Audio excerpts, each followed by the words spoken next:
बिस्मिल्लाहिर्रहमानिर्रहीम। Dear students, अस्सलाम वालेकुम। आज हमारा टॉपिक है राइबोसोम्स। फर्स्ट ईयर के अंदर हमने सेल वॉल पढ़ा, सेल मेम्ब्रेन पढ़ा, साइटोप्लाज्म पढ़ा। साइटोप्लाज्म के अंदर हमने मौजूद ऑर्गेनेल्स अब शुरू किए हुए हैं, जिसमें हमने पहले एंडोप्लाज्मिक रेटिकुलम पढ़ा और अब एंडोप्लाज्मिक रेटिकुलम के अंदर भी आपने एक लफ्ज़ सुना था राइबोसोम का। रफ एंडोप्लाज्मिक रेटिकुलम के ऊपर ये स्ट्रक्चर मौजूद होता है राइबोसोम्स। इसके अलावा ये हमारे साइटोप्लाज्म में स्प्रेड भी होते हैं और ऐसे स्कैटर्ड फॉर्म में भी पाए जाते हैं। तो हम अपने टॉपिक की तरफ आते हैं, दैट इज राइबोसोम। तो राइबोसोम जो है वो दो ग्रीक वर्ड से बना है, ribose and Soma. Ribose means sugar या राइबोज न्यूक्लिक एसिड यानी कि आरएनए, सोमा मींस बॉडी। सो अब इस वर्ड ब्रेकडाउन से हम ये नतीजा अखज़ कर सकते हैं कि राइबोसोम जो है ये एक ऐसी बॉडी है, एक ऐसा स्ट्रक्चर है जिसका अपना आरएनए है, right. Next, a tiny structure having its own RNA and involved in protein synthesis is known as ribosome. एक छोटा सा स्ट्रक्चर जिसके पास अपना आरएनए है और जो प्रोटीन सिंथेसिस में इन्वॉल्व है, ऐसे स्ट्रक्चर को हम राइबोसोम कहेंगे। ये तो हुआ इसका डेफिनेशन। अब सवाल ये है कि इस राइबोसोम को डिस्कवर किसने किया था। तो डिस्कवरी में हम आते हैं, पैलेड ने इसको डिस्कवर किया 1955 में। कंपोजिशन की अगर हम बात करें तो कंपोजिशन में ये राइबोसोमल प्रोटीन से जो कि 50 to 60% मौजूद होते हैं, राइबोसोमल आरएनए जो कि 40% इसके अंदर मौजूद होती है। इसके अलावा एसोसिएटेड एंजाइम्स होते हैं जो कि 5 to 10% इसके अंदर मौजूद होते हैं। आपने इसकी कंपोजिशन देखी, इसकी कंपोजिशन में प्रोटीन्स जो है वो 50 to 60% है, इसका अपना राइबोसोमल आरएनए 40% है और इसके साथ जो एसोसिएटेड एंजाइम्स हैं वो 5 to 10% है। अब आपके ज़हन में ये सवाल होगा कि ये एसोसिएटेड एंजाइम्स क्या चीज़ हैं। तो ये वो एंजाइम्स हैं जो कि प्रोटीन सिंथेसिस में हेल्प करते हैं। कैसे हेल्प करेंगे, प्रोटीन सिंथेसिस कैसे होती है, वो इंशाल्लाह हम सेकेंड ईयर में भी डिटेल में पढ़ेंगे। बल्कि जो ईटा वाले बच्चे मुझे पढ़ रहे हैं तो उनको पता है कि उन्होंने प्रोटीन सिंथेसिस पढ़ी हुई है कि ट्रांसलेशन का प्रोसेस जब इस राइबोसोम के अंदर होता है तो वो कैसे परफॉर्म होता है, वहाँ पर कौन कौन से एंजाइम्स का काम होता है। तो इन कंपोजिशन की बुनियाद पर हम इसको ट्रांसलेशनल एपेरेटस भी कहते हैं, on the basis of composition and on the basis of function. क्या मतलब, जिस तरह मैंने आपको पहले बताया कि इसके अंदर चूंकि फंक्शन होता है, कौन सा फंक्शन होता है, प्रोटीन सिंथेसिस का फंक्शन होता है। अब ये प्रोटीन सिंथेसिस जो होती है, ये इस प्रोटीन सिंथेसिस के हमारे पास दो पार्ट्स हैं, एक होता है ट्रांसक्रिप्शन, एक होता है ट्रांसलेशन। ट्रांसक्रिप्शन आपको अच्छी तरह पता है कि transcription is the formation of messenger RNA जो कि न्यूक्लियस के अंदर होती है। और अगर हम ट्रांसलेशन की बात करें तो ट्रांसलेशन साइटोप्लाज्म में होती है जो कि राइबोसोम के ऊपर पाई जाती है। तो अब जो राइबोसोम के ऊपर ये प्रोसेस होता है ट्रांसलेशन, और इस कंपोजिशन की बुनियाद पे, चूंकि इसमें इसका अपना राइबोसोमल आरएनए भी इन्वॉल्व है, अपने प्रोटीन्स भी इन्वॉल्व हैं और साथ साथ जितने भी एंजाइम्स हैं वो सारे कुछ इन्वॉल्व हैं। तो इस बुनियाद पर हम इसको ट्रांसलेशनल एपेरेटस भी कहते हैं। मींस कि वो एपेरेटस, वो स्ट्रक्चर जो कि ट्रांसलेशन करता है। किस चीज़ की ट्रांसलेशन करता है? प्रोटीन सिंथेसिस में ट्रांसलेशन करता है। नेक्स्ट, अगर हम साइज की बात करें तो साइज जो है वो 20 नैनोमीटर इन डायमीटर। डायमीटर में इसका साइज जो है वो 20 नैनोमीटर है। And this is the smallest of all organelles. तमाम ऑर्गेनेलीज में ये सबसे स्मॉलेस्ट है, या आप कह सकते हैं कि स्मॉलेस्ट ऑर्गेनेली है पूरे सेल के अंदर। 20 नैनोमीटर इसका डायमीटर है और सबसे स्मॉलेस्ट ऑर्गेनेली है सेल के अंदर पाए जाने वाले में से।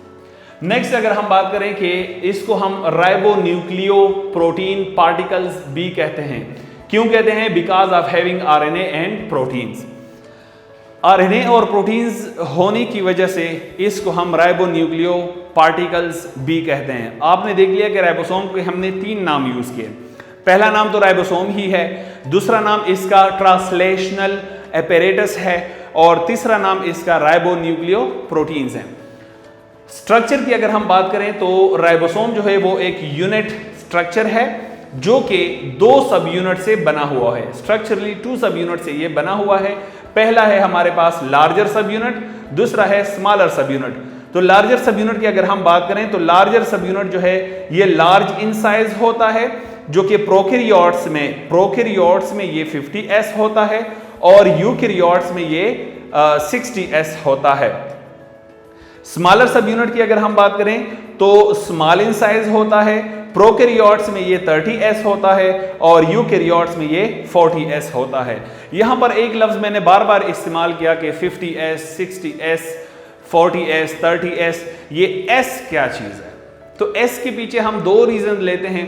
पहला रीजन s का इस्तेमाल करने का ये है कि ये स्वेडबर्ग जो साइंटिस्ट ने इसके साइज को मेजर किया था सबसे पहले, उसकी वजह से हम इसको यहाँ पर S यूज करते हैं। इसके अलावा दूसरे नंबर पर हम सेडिमेंटेशन यूनिट भी इसको कह सकते हैं। सेडिमेंटेशन यूनिट क्या होता है? आप लोगों ने सेल्फ सेंट्रीफ्यूगेशन या सेल्फ फ्रैक्शनेशन के अंदर पढ़ा है कि वहाँ पर किस स्पीड ऑफ टाइम के ऊपर जो है एक ऑर्गेनेली कैसे हमारे पास अलग होती है साइटोप्लाज्म से। जब हम सेल्फ फ्रैक्शनेशन या सेल्फ सेंट्रीफ्यूगेशन करते हैं तो वहाँ पर हम चीज़ें देखते हैं।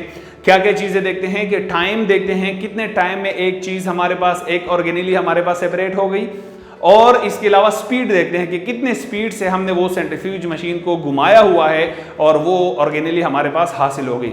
इन दोनों के मल्टीप्लिकेशन से हमारे पास हासिल होता है सेडिमेंटेशन यूनिट। तो यहाँ पर ये S या तो सेडिमेंटेशन यूनिट की वजह से या फिर स्वेडबर्ग की वजह से हम यूज करते हैं। अगर हम टोटल साइज ऑफ राइबोसोम की बात करें तो प्रोकैरियोट्स के अंदर टोटल साइज 70s है, जबकि यूकैरियोट्स के अंदर टोटल साइज 80s है। अब अगेन आपके जहन में एक सवाल है कि प्रोकैरियोट्स में हमने देखा कि लार्जर सब यूनिट जो था, लार्जर सब यूनिट वो 50s पर मुश्तमिल था, स्मॉलर सब यूनिट 30s पर मुश्तमिल था। तो प्रोकैरियोट्स में ये तो फिर 80s होना चाहिए, 80s के बजाय ये 70s क्यों है? इसी तरीके से यूकैरियोट्स में ये 60s लार्जर सब यूनिट है और 40s स्मॉलर सब यूनिट है। तो इसको 100s होना चाहिए था, 100 के बजाय ये 80s है। इसकी रीजन क्या है? इसकी रीजन इसकी स्ट्रक्चरल ज्योमेट्री में है कि किस तरीके से स्मॉलर सब यूनिट लार्जर सब यूनिट के अंदर पेवस्त होती है। उसके स्ट्रक्चर को अगर आप देखेंगे तो आपको खुद पता चल जाएगा कि किस तरीके से ये होता है। तो सबसे पहले हम लार्जर सब यूनिट की बात करते हैं। ये हमारे पास है लार्जर सब यूनिट।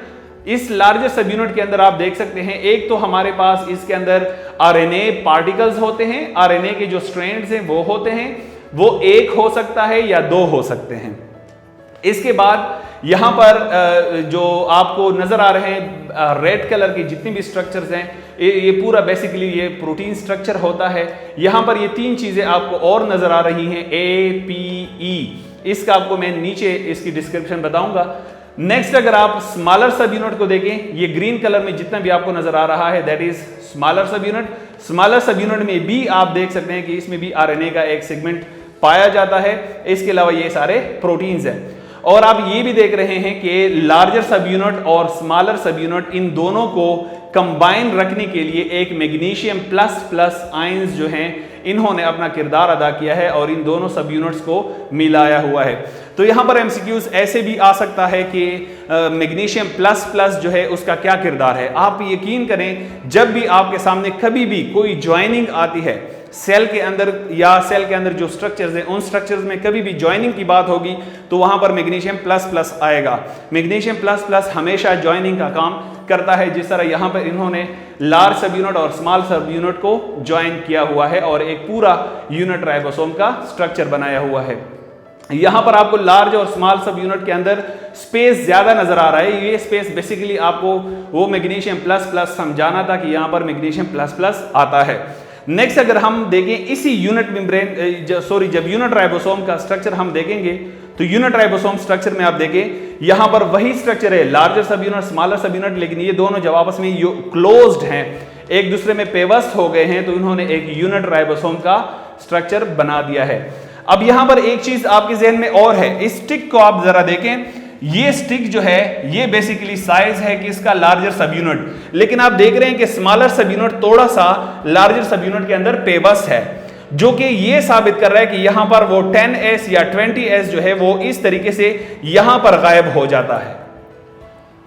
हमने प्रोकैरियोट्स के अंदर पढ़ा कि प्रोकैरियोट्स के अंदर 80s के बजाय वो 70s है और यूकैरियोट्स में वो 100s के बजाय 80s है। तो ये बीच में प्रोकैरियोट्स में 10s और यूकैरियोट्स में 20s कहां पर चला गया, तो वो यहां पर इस तरीके से फ्यूज्ड हो गया। ये आपने देख लिया कि इस स्टिक से ऊपर जो ग्रीन कलर का आपको नजर आ रहा है, ये स्मॉलर सब यूनिट का थोड़ा सा पार्ट लार्जर सब यूनिट के अंदर चला गया है। इस वजह से जब हम पूरा साइज लेते हैं तो वो पूरा साइज 100 या 80s के बजाय 70s आता है या फिर 80s आता है। इसके बाद यहां पर मैंने आपको बताया कि ये 3 लफ्ज मैंने यूज किए, APE। तो ए क्या है? Attachment site. किसके लिए अटैचमेंट साइट है? tRNA के लिए। P क्या है? प्रोटीन साइट है। किसके लिए प्रोटीन साइट है? वेयर प्रोटीन्स फॉर्म, जहां पर प्रोटीन्स बनते हैं। E जो है ये एग्जिट साइट है। किसके लिए एग्जिट साइट है? Where tRNA leaves the system, जहां पर tRNA जो है वो इस सिस्टम को छोड़ता है। तो अगर हम फंक्शन की बात करें, फंक्शन ऑफ राइबोसोम में अगर हम बात करें तो प्रोटीन सिंथेसिस इसका फंक्शन है, और ये होता कुछ यूं है कि न्यूक्लियस के अंदर ट्रांसक्रिप्शन हो जाती है और ट्रांसक्रिप्शन के नतीजे में मैसेंजर आरएनए बन जाता है। ये मैसेंजर आरएनए साइटोप्लाज्म के रास्ते न्यूक्लियस से साइटोप्लाज्म के अंदर आ जाता है। साइटोप्लाज्म में ये राइबोसोम के अंदर पेवस्त हो जाता है। कहां पर पेवस्त होता है? राइबोसोम के अंदर। ये दोनों सब यूनिट्स के दरमियान ये न्यूक्लियर मेम्ब्रेन जो है वो पेवस्त हो जाता है। किस तरीके से? ये आप देख सकते हैं, ये यहां पर हमारे पास ये मैसेंजर आरएनए है जो इन दोनों के दरमियान पेवस्त हो गया है। ये क्या है? Messenger RNA.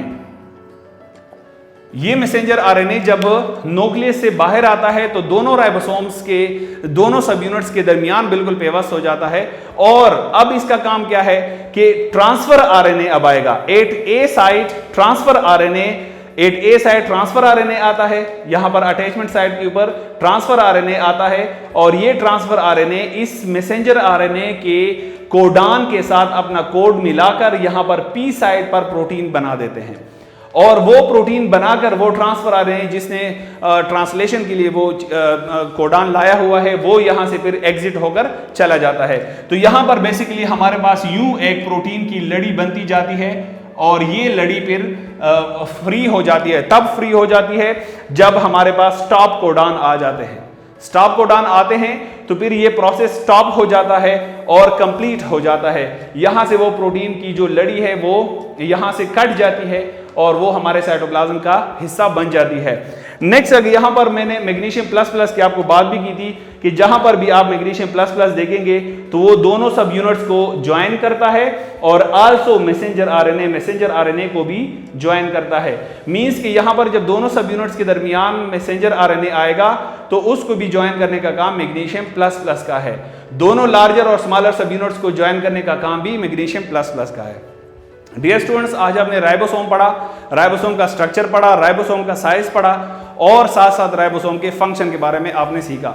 नेक्स्ट जो प्रोटीन सिंथेसिस का प्रोसेस है वो इंशाल्लाह सेकेंड ईयर के लेक्चर में हम डिटेल में पढ़ेंगे। यहाँ पर थोड़ा सा मैंने आपको इसका ओवरव्यू दे दिया है। अगर कोई क्वेश्चन हो तो आप पूछ सकते हैं। Thank you so much. अल्लाह हाफिज़।